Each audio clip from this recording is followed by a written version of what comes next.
Yes, hello, and welcome to Survivor Debrief. I'm Eden Porter, the unlucky loser from Survivor Titans versus Rebels, and with me, as always, is my comedic partner and real-life brother, Josh Porter. Josh, how are you going today?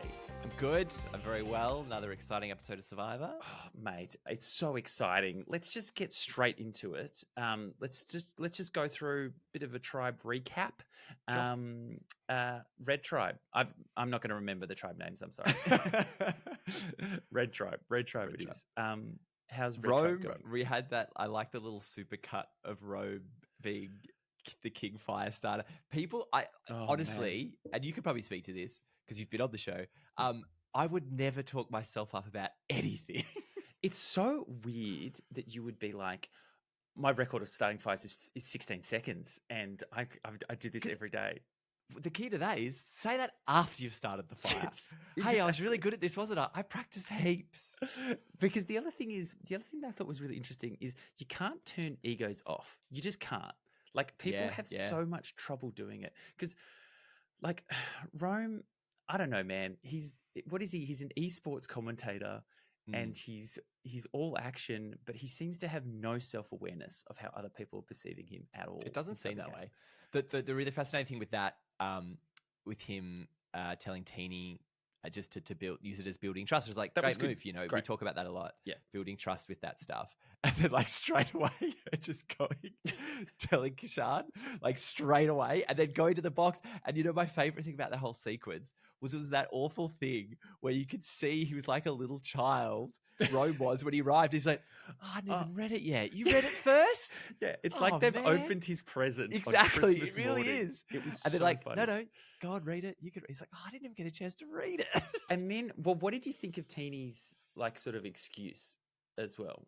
I thought it was a pretty good cover. The whole thing of I really wanted to bring Kashan in, and I got really excited and just showed him. And yeah, to me, it was a really good cover because it sounded plausible enough. Yeah. What do you think? What do plausible. You make of it? I just think there's no way out of that. Like, if you were going to bring in someone else and you were really tight with Rome, you would tell Rome and you'd say, hey, Rome, I'm going to bring in someone else into this. Like, it just shows you a pecking order of like, well, they're obviously closer than I am with them. So that was. But do you think someone like Rome is thinking in those terms? No. Or is he like, okay, cool, we've got 3 now? No, I think he was a little like, I'm not as close with Teeny as I thought. But good on Teeny for having just this open personality that people like, I can trust you. You're really good. That's the funniest thing when someone's like, oh, I really want to work with this person. This person's great. And the other person's like, I'm not really into that. I'm not really into this person. You've done enough that they really, really like you and want to work with you. The other thing I thought was really fun with Rome was it was shades of Debbie from seasons past when he was like, I could have been an NBA player, but I gave up. I could have been a rapper, you know, just give me a beat. And he started and then he just sort of didn't go anywhere. It was really funny. The best. I really love the little supercut they did of like, how annoying is Rome? And then finished with him doing the modem dial-up sounds. Yes. Of like, yes, this guy's very annoying. It's so good. And the fact that he dropped Jeff Probst's On Fire podcast about saying, "Oh, I'm going to be the host," because they do co-hosts with it, and he name dropped it in the show. Of like, this is where I'm at. It shows you where his head's at. If he's saying stuff like that, like to a group of people, it's showing them, oh yeah, he thinks he's above all of us, and he's like running the show. And everything. It's also pretty far out of the game. Like, you're thinking about your post-game social experience publicly rather than like, cool, do the thing you're doing right now. Get through the vote. Yeah, exactly. So I think Teeny did. I think he came in going, I want to use this idol to make a connection with someone because he wasn't feeling connections. I thought that was a really smart, great thing to do. And that is actually good for him. But then it just all evaporated very quickly. Well, yeah, you don't know. It's one of those things. If you see it and you wonder, like as it always is, you don't know until you have to vote. That's right. Yeah, that's right. Anything could happen, as we saw last week with John versus and Andy. Apparently there's a Genevieve on this tribe as well. Josh, I'm not sure. I'm just checking my notes here. Yeah. Wild. Not much to say. Yeah. But we did get a soul spotting. Sol had a little confessional where he just ragged on Rome, but do you know what Sol is in a couple of those challenges? We'll get to that later. Sol is ripped, man. Yeah, I think he'll come good. I think he'll do something. I think once Red Tribe gets to Tribal, we'll see a lot more of some of these. But he does medical sales, like medical device sales. Yeah, it'll be a lot plainer than whenever you read people's jobs, I'm always like, wow, that sounds fascinating. And then if you actually knew what it was, he's like, oh yeah, go around to the hospitals and say you need to defib or something, like who knows. Okay, let's get on to Blue Tribe with Gabe. Gabe's probably the opposing force to Rome on Blue Tribe. Yes. Very interesting. Like he's doing a lot. Well, what was really interesting of the dynamics of the tribe with the four that the bro down plus I can't remember her name. Well, Caroline? And that's Sue? Tiana. It's Tiana, yeah. Being Tiana, and they had that chat in the water, and he was like, cool, these guys want me in. I'm going to pretend I'm cool with them, but I've really got this other thing going on with Sue and Caroline. The funniest thing was like Caroline being like, to his face, dude, I don't think we're there yet. I don't think I can quite trust you. I'm glad you touched on that because I wanted to bring that up because that is the biggest cardinal sin in Survivor is when someone approaches you with something, you go, great, this is awesome. You always say, yep, this is excellent. I'm on board. I'm loving what you're saying. The fact that you can say, yeah, I'm not there yet. I'm not feeling this. I just don't feel this connection there. Instantly, he's like, what is this? And it worked out fine because then because he was instantly like, well, I need to build trust. I've got to show you the idol and stuff like that. So it shouldn't have, it's one of those things that you've done the wrong thing, but it's worked out exactly how it should be. But so what's the reasoning? What's the logic there from Carol to tell someone that she's a bad player? That's the logic. You think you don't? No, but what's her logic? Like, what's she thinking? She's saying, so she wants I want to be honest with this person and let him know that, hey, we could get on, but I don't quite get on yet. She's that honesty, and she also doesn't want to be seen to just be coming across fake. Like, oh yeah, I'm getting on with everyone, say yes to everything, and then people are like, oh wow, she says yes to everything. But you've got to do it in a real way when you have those conversations with people. And the other thing is, dude, she has a stare on her, Caroline. Did you? I don't think she blinked when he was talking. It's that wounded bird stare. Just clipped her wings, exactly. Yeah. So I thought that was a really interesting conversation. So take note. Just never do a conversation like that because I tell you right now, 9 times out of 10, it will not work out how it did. Well, because surely then other people would walk away unless Gabe is so like, this is my plan. This has to work because he's like, I have the 2 wounded birds. I've got Sue and Caroline. Get in my nest. I can't, like he's so invested in that plan now because he's made up his mind that maybe he's like, well, this is how I'm going. You know what you need someone? You need someone to get into that group and pretend to be in with them and they're not, and then they can be the cuckoo bird. Because they kick everyone else out. They plant their children in their season. Yeah, that'd be good. Oh, this is good. I'm loving this bird analogy. Yeah, this is good. Avian. But I think Gabe's sort of positioning himself pretty well. Sort of bouncing between the two. I think maybe he's overthinking how well he sits with some people, but he's come across sneaky. He's done the old sneaky vibe. Right. So he's come across as he's gone off looking and people don't try to touch him. I don't think he has the social graces. I think he's one of those players that knows what he should do. Like he's obviously studied the game. He knows that he's come and going like, I'm gonna bring in these people that are on the bottom. I'm gonna want to work with an older lady. The best thing he did this episode as well was when he was talking to Sue and Caroline, and he said, "Look, bring in Tiana, but don't tell her how close we are, so she thinks that it's girl power." And then she feels way more comfortable in that regard. And then for him not to be seen talking to her as well. Perfect. To be like, hey guys, everything's cool. Don't worry about it. So I really, really like that. The other thing that was happening in Blue Tribe that we'll touch on was the anti-TK like sentiment that was coming through. Yes, bro. Yes, bro down. Never trust a bro down. There was one point that I just wanted to pick out, which is really interesting. It's when Sue was talking on the beach to Tiana about how much they hate TK, right? And then it cut to Sue's confessional where she was saying how she wasn't sure whether she actually also didn't like TK, or she was just agreeing with her. So she was like, I hate TK. And in her head, she's like, I don't know whether she's just saying, yeah, I agree or not. And I tell you, the key there is the yes and. It's the old improvisation yes and. Yeah, so right. if you're talking to someone and they just go, yeah. Like if it's a plan, or if it's like someone, what they think about someone, if they don't add to that, if they don't come back with like, yeah, because he does this and this has happened, yeah, or yeah, that's a great plan, and then we could do it this way, and that makes this, because they've actually thought about it, because they're invested, and it's their real, and it's their real feelings on the matter. So your little yes and radar has to like go up. So was that what Tiana was doing? She was offering more in that moment. She was offering more. Yeah, she was offering a little bit more. She was like, yeah, he's so loud and he's so thing. And I've also, when she said the bit about the volume, I was like, I 100% have been around people where it just sits up here. It's just a little bit louder than it should be, and it is interminable. It's awful. I also just want to say as well, we got to see Kyle. I every time I see Kyle, I just keep thinking of Ian from Palau.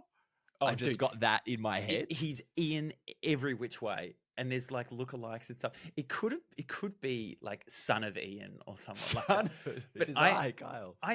Kyle obviously is sort of floating around, but he doesn't have a lot of strategic chops. But I really like him. I think we didn't see a lot from him, but it seemed like he was trying to position himself well. Like it seems like he kind of figured this is where I probably want to sit. So I think, and it seems like people like him. He seems like a good old country boy. So I reckon he's probably in a pretty good spot. And there's a secret scene as well, where I don't think he's eaten meat in 8 years.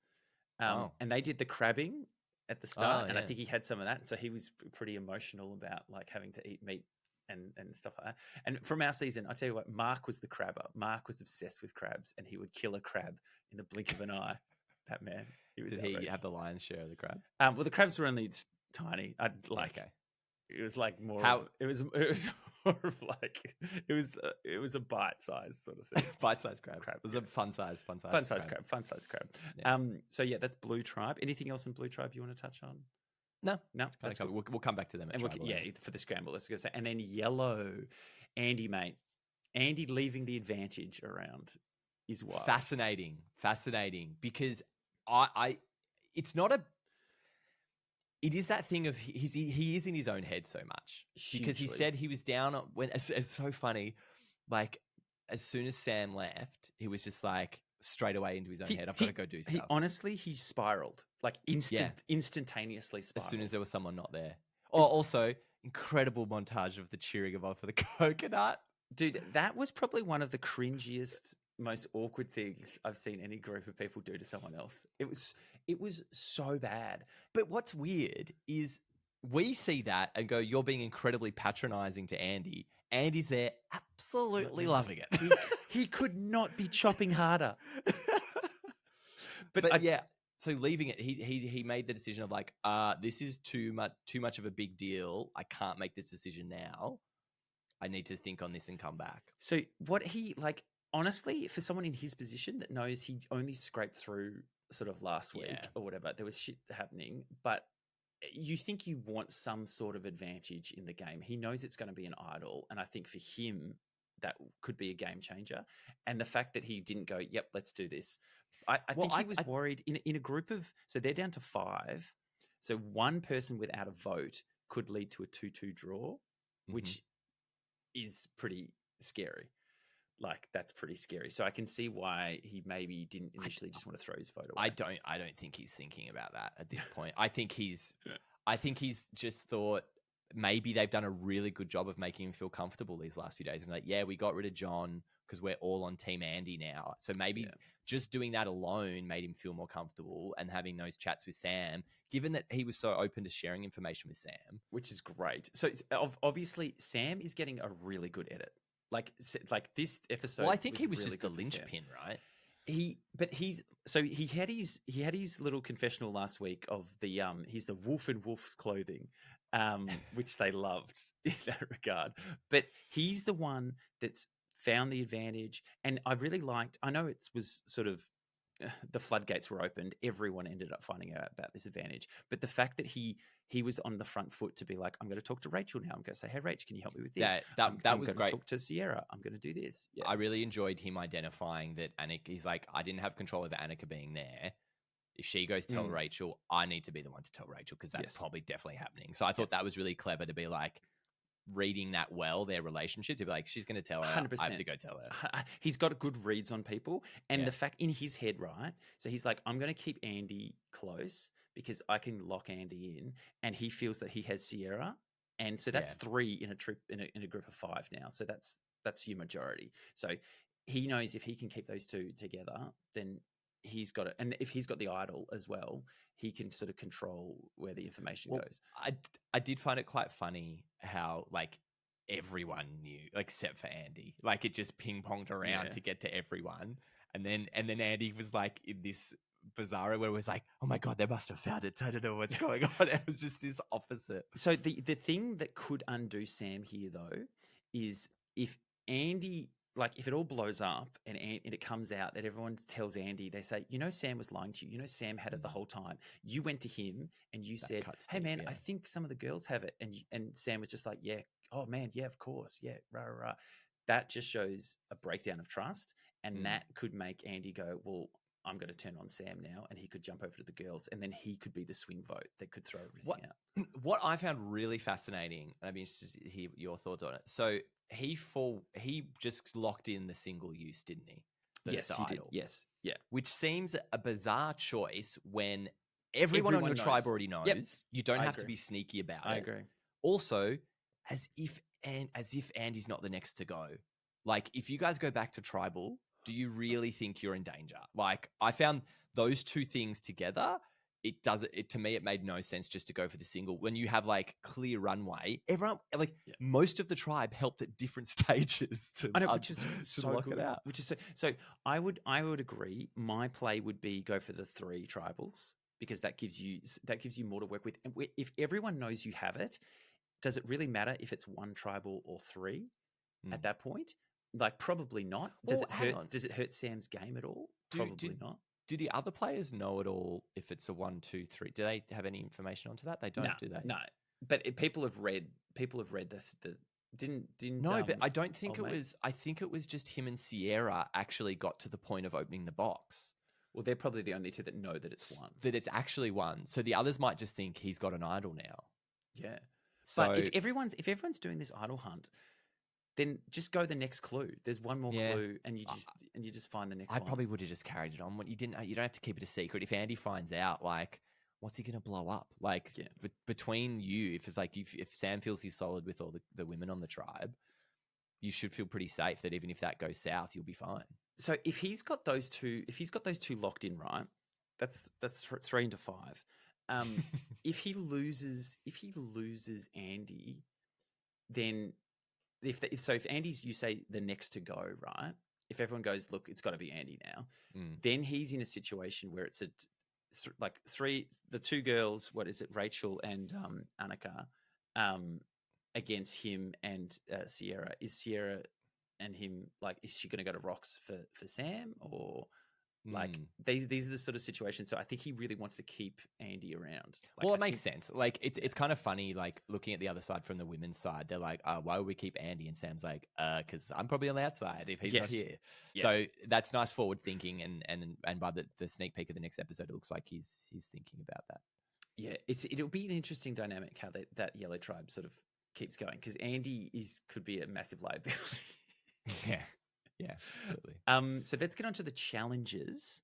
I really liked this challenge. I thought it had a little bit of everything. Yeah. It had swimming, it had doing a maze blindfolded, and then it had stabbing a bag of rice like a maniac. That was perfect. And you know what would have been great if afterwards I was like, yeah, I really blacked out for a moment there. Don't know what happened. You stabbed that thing heaps, man.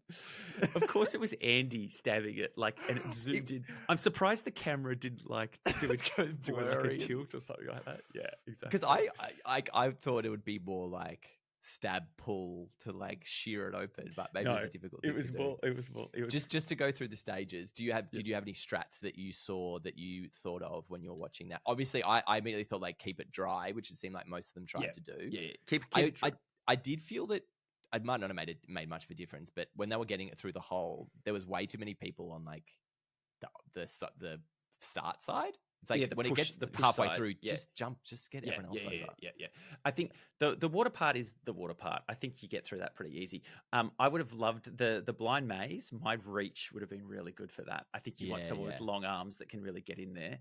I really like that part of it. I thought that was really cool. And you're getting to dead ends because you've got to, you need to be have sort of spatial awareness to know, okay, that's a dead end, go back, this is dead end. And be methodical of like, have I been in this spot? Have I not been here? Did you notice as well that the gate, when you opened it, was at the top. It was jammed on all of them. Like what was that? I don't know. I thought maybe they had a camera or something out. None of the gates opened fully, and everyone wanted to do that heroic, like, and everyone like got Rogues was the best for that because he's like, nailed it. And it bang. And then the last stage was awesome. I thought that was really good. I thought having 3 people having to do it all at once, and doing the balancing and the communication. And again, Sam got the hero moment of like, guys, everyone be quiet. What are we doing? Like, but you know what? The difference with that kind of leadership there is he was saying, stop. Let's talk to the person who's got the control right now. Yeah, he wasn't telling them what to do. And it seemed like they were divvying it around to be like, you've got the better view on this one, so you lead now. So that was really nice of like understanding that it's not about being dictatorial. It's like, you're in a better position right now with the ball is, what do you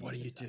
What do you do? But it's great because that's like, and you could probably speak to those sort of, you had the ball tilt one, like ones like that. That's a bit more balance based and stressful. I love you've got to keep calm, right? You've got to keep calm. You've got to breathe, and like actually controlling your breath is like a really like big part of any of those challenges. And the way that they talk to each other was sort of perfect because you've got to allow other people to sort of. That's not a challenge that you can just take over. Like not one person could just take over. It was really cool because I was trying to figure out initially how you were pulling it forward, but it's because the wire went underneath. Yeah, so the middle one went underneath and back around. And the others were on the sides, right? Really cool. Really cool clever challenge. I liked it. Great challenge design team. Just on challenges, can I just say I'm really happy we don't have a train wreck tribe that loses the first like 3 or 4 immunity challenges and they go to tribal council all the time.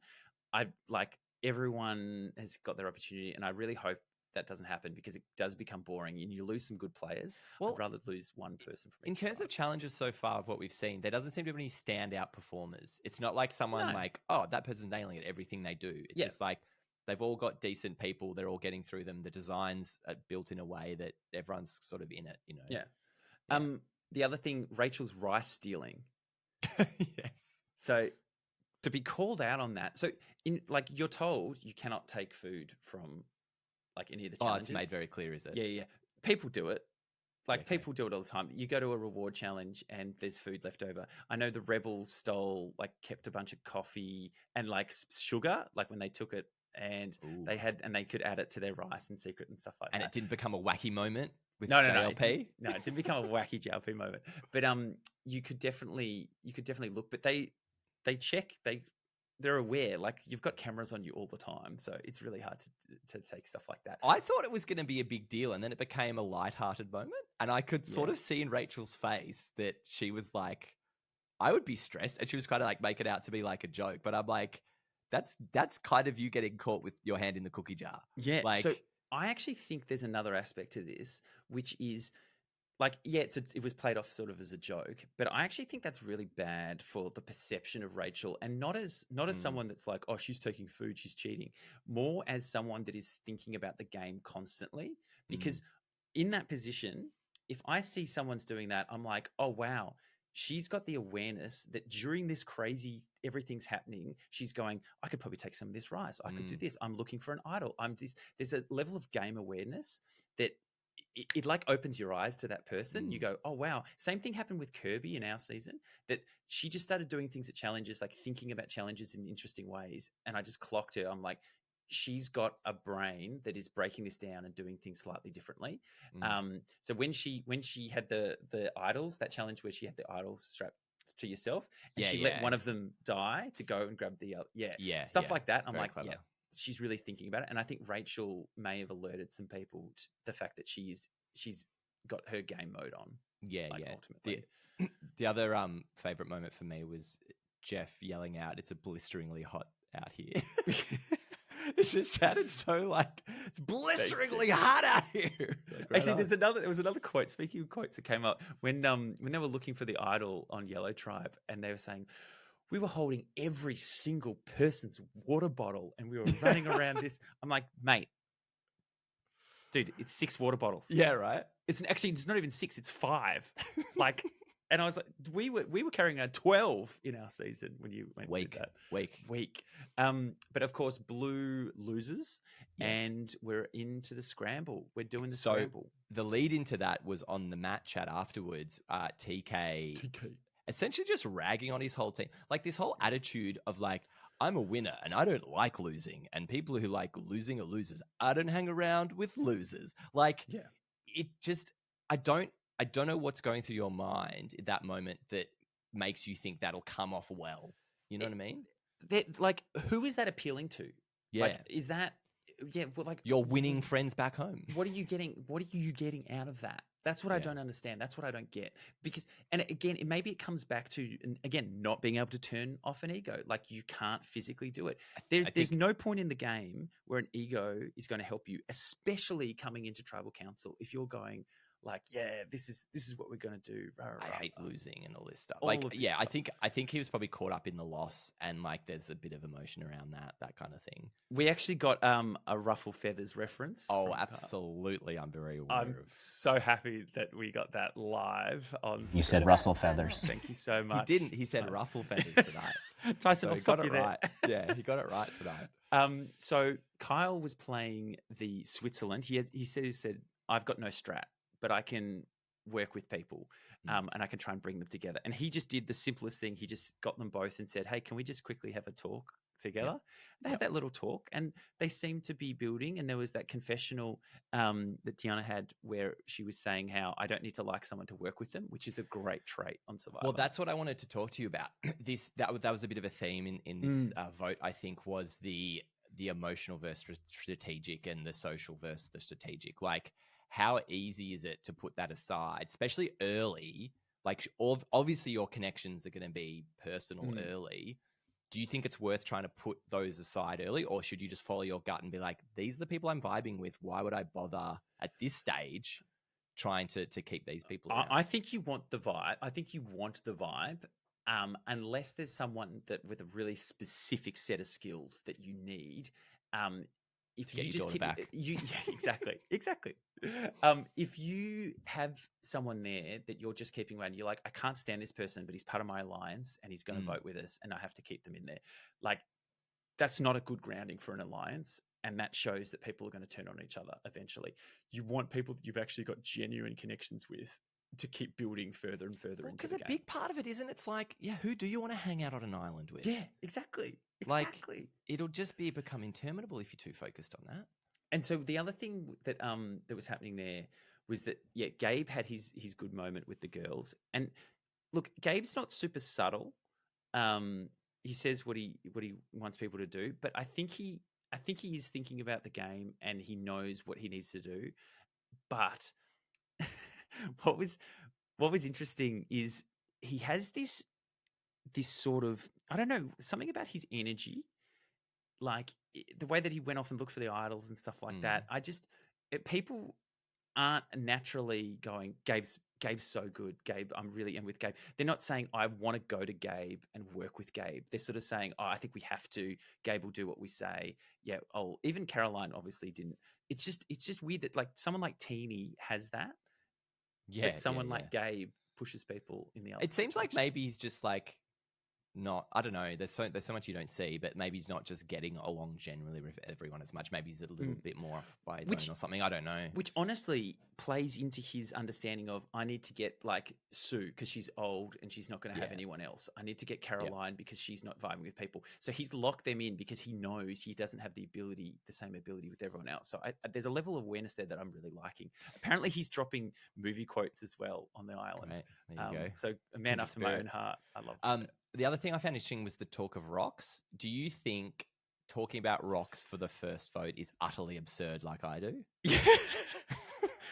Why would you go to rocks for someone that you haven't really formed a strong alliance with? That's what I mean. It's like that first one, just get through it. If you need to change your vote and it's not you, just get through it. You'll feel, I feel anyway, like you've got plenty of runway from this point within your own tribe and moving forward. I don't think you're signing your death warrant by like already turning on someone. It's the old Sandra, like anyone but me at that point. Like you just need to get through one more round. And in this particular scramble, I think they did a really good job of getting T's decision to be binary. Like it was literally either you vote TK or we're going to go to rocks because we are voting like as a group. There's going to be 3 over here. And there wasn't that sort of, are they together? Are they not? What's Gabe doing? Like they knew what those 3 were voting. And you've got to have that sort of solid front if we're talking rocks and stuff like that. Yeah. It needs to not sound like an option. Yeah. It's like, sure, you could maybe go home if you don't do this. Yeah, exactly. It's that, or you could possibly go home. And then I think what was lucky, I think Gabe said, what did he say? It was TK's, he's buried his own grave. Yes, I know that. By talking up so much. And I think that was a real moment. And they talked about how many times they saw Tiana rolling her eyes. So it really felt like they didn't think they had her. This stuff happened with TK. They were like, great, there's a chink here. We can get in here and make something happen. Because they were not, they didn't have the connection, Gabe and her. Like they didn't. It didn't seem that way, no. But it blossomed through their hatred of TK. Like that's really what it came out from. But I'm 100% agree with you. You don't go to rocks in that situation. You just get through and you rebuild the tribe and you move forward and you try and win some challenges. Yeah. So then we get to the actual tribal council and TK the arrogance just straight off the bat, like, hey man, trying to teach the tribe some stuff and drop some knowledge on them. I'm just like, no, mate, this is ridiculous. I know we're at tribal now, but even that moment where he was like, tell the team what we're gonna do. It's Sue. Oh man, Sue, done. Whenever everyone says done, it's done. It's done. Everyone's like, yeah, right on, man. Sure. You know what's scary though is in those situations when you make a decision like that, you say it's done, and then you see Gabe going off talking with Sue and the Caroline and stuff.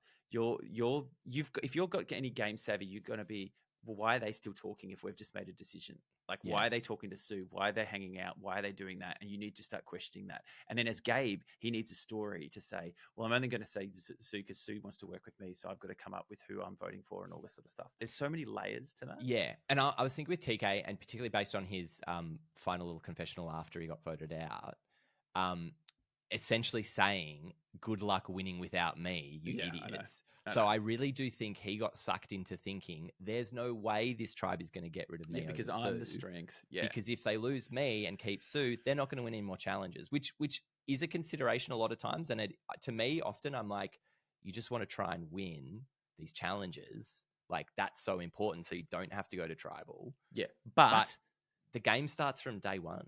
But the other thing is that these challenges, they all come down to the puzzle. They all come down to the thing at the end. Like, look, yes, strength gets you there quicker, but when it's the first 2 get through, it's not the be all and end all. Like it honestly isn't. The other thing I wanted to touch on was Gabe's pathetic excuse about running into the jungle. I thought that was I thought that was terrible. I don't think that's an excuse. I think he knew. I don't think thought he got away with it. You know what I mean? Don't do it then. It just makes you come across.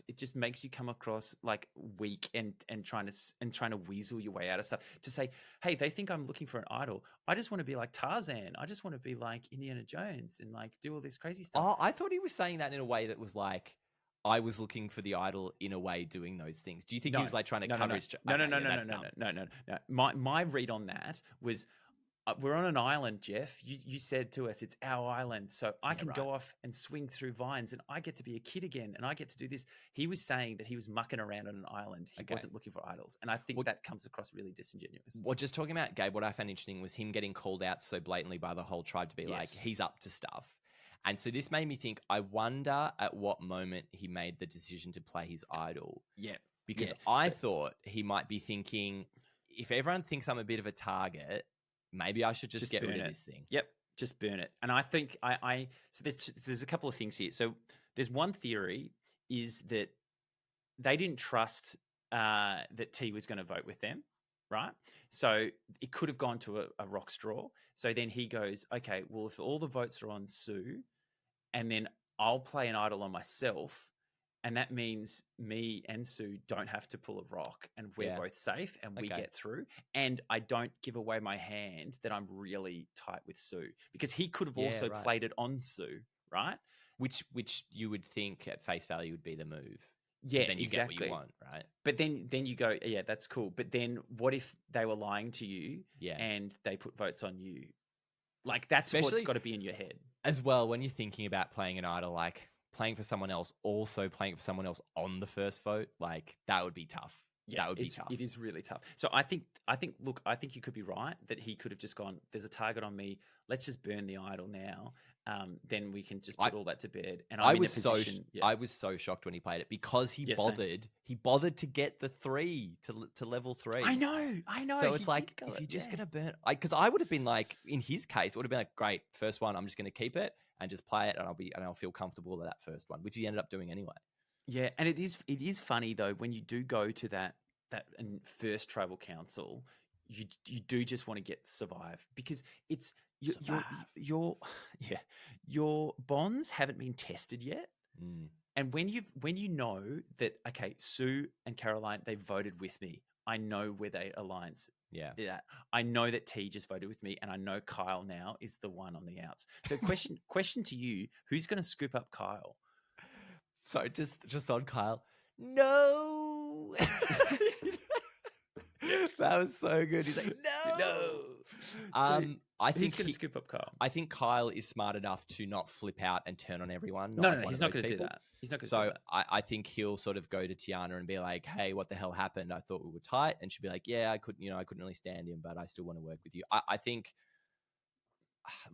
Tiana and because it's hard, because there's the people who turned against you, and then there's the people who never turned against you. So it's not on Kyle. It's one of these 4 people need to decide. They are going to put out the olive branch, and they're going to connect with Kyle to keep their options open if they want to go in a different direction. So if they want to turn on Tiana next, because they want to keep like Kyle in for his strength or anything like that, then someone needs to pull him in. And so in terms of the players who are there now, do you think it's easier for your Gabe and Tiana who turned against him versus your Sue and your Caroline who didn't turn against him?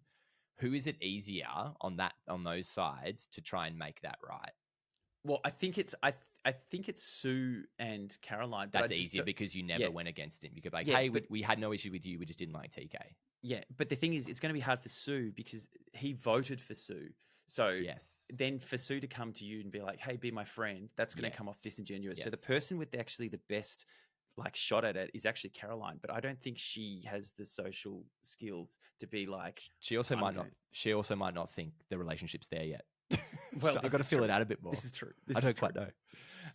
So that's anything else on the actual episode, Jay? No, I just found it interesting. Oh, like we didn't touch too much on TK at Tribal, but it's just like the cocky person, and I don't like losing. No one likes losing. And I don't like. It was just a classic case of overconfident, strong guy thinks he's running the show, thinks he's got a track on it. Why the hell wouldn't you get rid of this older woman? It's that idea of I'm strong. I'm going to single-handedly win every challenge, and Sue will lose every challenge for us. It's that black and white thinking that never pans out. It's about relationships, people. It is. So maybe we'll check in about who rustled some feathers. It was to rustle feathers, ruffle feathers. Yes, we're going to ruffle some feathers tonight. Now, 2 people come to mind who did the most ruffling, but you can say they rustled if you want. You said rustle feathers. Thank you. So to me, it's between Rome and TK. Yeah, sure. Yeah. I was just going to say Kyle because he literally said TK. He said the line, Eden. It has to be Kyle. He said the line. No. No, I agree. I think between Rome and TK, also both kind of similar things of being that sort of loud, annoying person, talking too much. That's what we saw. I think Rome probably ruffled more. I know TK got voted out and annoyed people, but I think that ended up being more strategic in how people wanted to keep their alliances. Whereas I think Rome people, the eye rolls are real. The eye rolls are real. The panning across the people and him trying to do the fire thing. I think that was great. Do you know what's interesting though? Him getting the idol and actually saying, "Yeah, I'm just going to use this first time. I'm not going home first time." Yeah, that was huge. That's interesting dynamic because now they can't just go, "Oh, we'll just get rid of Rome." They have to turn on each other. I love that moment, just in a thing of nah, sweet. I don't. Maybe he's like, I don't quite know where I see it. Just take this, and then I'll be sweet. Yeah. So he's ruffling feathers. But Josh, who's spitting and grinning? Spin and grin. I think Gabe probably had a pretty good night. Kind of what we heard from him, the people he wanted to work with, the plan he wanted to do, it all came off pretty well. What do you think? I'm actually thinking Sam. I'm thinking Sam has solidified 2 sort of alliances. He now has the majority in that tribe and he has control of the idol. So I think he's in a really good position, I think. Yeah. He had a big day. So they're our spinners and grinners. And Ed, who had a bad night? I think TK had a bad night. TK had a very terrible night, mate. Terrible night. But I think that comes to episode 2 is in the bag, Josh. I think we're done. Great. I think we'll see you for the next episode. Have an awesome time and catch you soon. Josh, thank you for being here. See you guys. See you next time. Bye.